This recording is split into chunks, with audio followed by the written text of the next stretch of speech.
Hey guys, what's up? This is Ali Kazmi and you are watching my YouTube channel The Leather Weather. In this video, I'm gonna show you how to make a small size mobile bag that is also known as belt bag or wrist bag.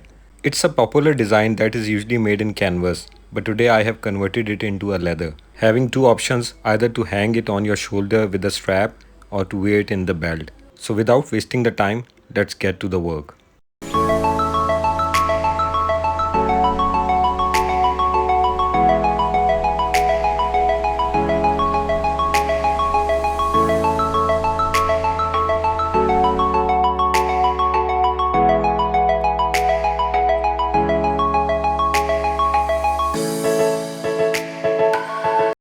First come first, the pattern cutting. The front and back panel can be seen on the screen. All the size specification will be mentioned in the description. In case of any query, feel free to ask.